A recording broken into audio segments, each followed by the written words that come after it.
俺家拿铁生病了，发烧了。你发烧了？哎呀妈，孩子发烧给我愁坏了，因为我家所有人的退烧方式都不一样。比如我老公直接把拿铁放冰水里，退烧求解冰镇拿铁。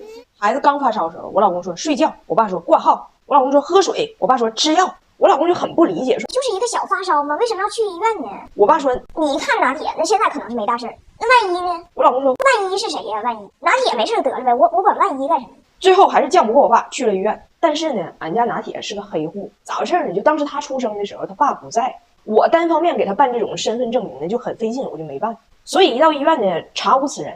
人家问患者姓名，我爸说拿铁。人家问啥拿铁？我爸说张拿铁，应该是。然后医生说你没有身份，你也得有出生证明。我爸说我有，然后就拿出了一个大包，大包里边有一个厚厚的牛皮纸信封。咱父母是不是都有这个习惯？就你告诉他哪个文件很重要，他把相关所有的票据都留下，他也不读。出生证明就一张纸，我爸拿出来一沓，我说爸，这有这么厚呢？人要拿铁出生证明，你把小区的都带来了。我爸一打开，有我的产后开奶指南、产后护理小贴士、月嫂育儿嫂推荐、医院早餐外卖菜单。我老公说爸，你来贴小广告来了，这玩意儿也没用，你咋不扔呢？我爸说那万一呢？我老公说这万一到底是谁呀？万一呀，怎么哪都有他呢？最后检查没啥事儿，开了退烧药回家了。结果回家冲突加剧，拿铁的烧都快退了，我家白热化了。我爸给孩子盖被，我老公看着就把被掀了。我爸一直关窗户，我老公一直开了。我爸关了他开开，我爸关了他开开。他俩之间窗户的开关就象征着中西方降温文化的壁垒。Just 壁垒。翟耀达回家听说拿铁发烧了，直接去拿冰水。我说不喝冰水，他直接拿出了冰激凌。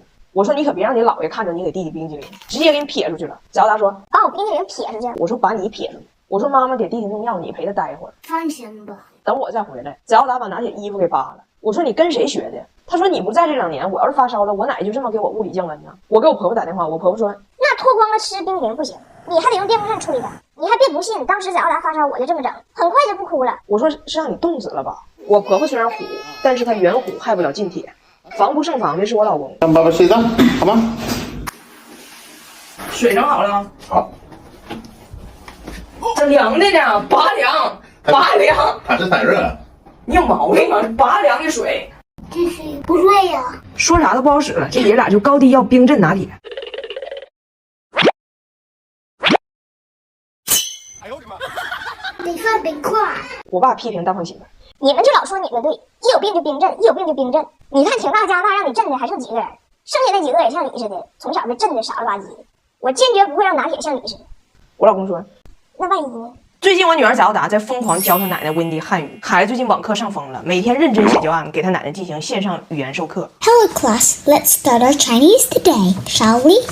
但是吧，翟耀达的汉语呢，你知我知，温迪不知。那是一个当年台湾老师问今天的天是什么蓝？她回答瓦蓝的女子，她教出来的学生可想而知。但是呢，她是真敢教，她奶也是真敢学，学完还真敢用。翟耀达教她奶奶第一个词儿是多损，她是这么解释，她说我妈一听着谁说的什么话给她逗够呛，她就说多损，就是 is very funny 的意思。她教她奶奶第一个4字成语是哎呀妈呀。我婆婆问她啥意思？她说哎呀妈呀，就是 Oh my God 的意思。我婆婆说那我怎么拆分来学呢？那拆分就是 Oh my 就是哎呀 God 就是妈呀！从那天起，我婆婆所有的祷告词全变了，每天吃大餐之前手挽手。感谢您赐予的美餐与美酒。妈呀妈呀！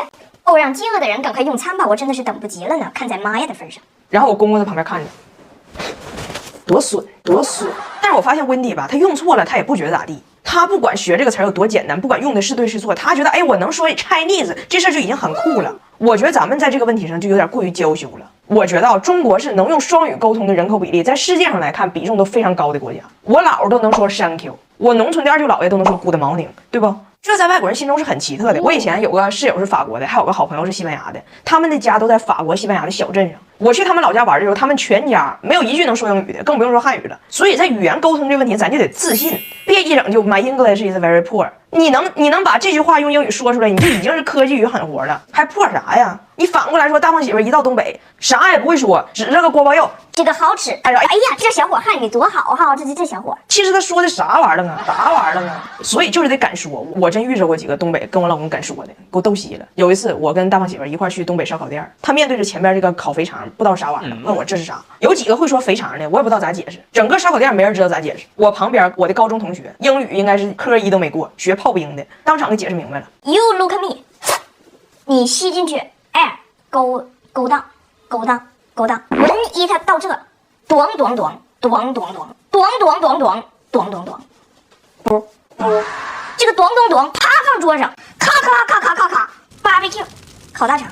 解释明白了。还有一次，大胖媳妇在铁岭 KTV K 歌，她唱歌这屋呢门是开着的，外边过去一大哥，喝多了就要进屋来敬酒。大胖媳妇那天唱的是加州旅馆 Hotel California 就那歌，但她五音极其不全，就你听不出来唱的什么玩意儿。然后这大哥就进来了啊，我跟外国友人提杯酒，大胖媳妇 Hotel California， 大哥进来一把把大胖媳妇搂住了。 I like 韩磊老师 very much too，very much too。最牛的是我老姨姥，我老姨姥稍微有点阿兹海默了，但年轻时候是老师，就有一定英语底子。第一次见我大胖媳妇飙狠活， Which 国家 are you from？ 我大胖媳妇说 Canada。我老姨姥说 I like 加拿大。澳大利亚 is a very good country。good country。哎，这些狠人还都是说英语的呢。还有一次，人烧烤店老太太人没说英文，我大胖媳妇以为又是个狠人飙英文呢。我们去那个炕上撸串，来个老太太60多岁，端上一盘锡纸酸菜，人是这么说的：加小心啊，加小心，耶啊！我大胖媳妇说耶。我婆婆招待了最好的朋友来她家吃猪锅饺子，结果包个饺子把家里现金流都包乱了，现在连超市都进不去。我婆婆最好的朋友奶奥米从加拿大东海岸大老远过来西海岸来找温迪。奶奥米刚来，温迪说今天立冬，我儿媳妇说今天得吃饺子，你跟我们一起包。结果可怜的奶奥米跟温迪一家包了1个下午，耗时3个半小时，一共包出来17个，就6个能吃。他们到底是咋包的呢？还真是我妈教的。我妈告诉温迪说，包饺子这个事儿啊，一定要有生产线，擀剂子、擀皮儿、塞馅儿、捏饺子，提前分好，流水线得走起来才能快。他们呢真是认真听的，分工无比明确，非常用心，以至于擀剂的时候先擀好了，揉成了数个小面团，放在了饭盒里，万事俱备，准备开包。但是加拿大的生产线它的确不一样啊！注意看，画面里的女人叫小温，她是生产线上第一个上线的人。温迪第一个上来，她依次完成了皮儿、馅儿、皮儿馅组装3个步骤，接替她的是她的老公布莱恩，再接下来上场的是她的大女儿，最后上场的是小女儿。然后温迪返场，再从生产线的开端进行循环。我妈说的生产线，它真的滚动起来了，但让人没想到的是，滚起来的是人，而不是线，3个小时过去了，奶奥米连口饺子汤都没喝着，看着外面逐渐黑去的天，奶奥米明白了，这饺子立冬肯定是吃不上了，立春都够呛，给奶奥米饿的呀。当天晚上改签回加拿大东海岸发育区去。温迪还想挽留着你，再等等，怎么不见饿呢？我说温迪啊，人家奶奥米是加拿大极为稀缺的印第安土著，这个血统在加拿大一共没剩几个了，要指你的饺子，那还得少一个。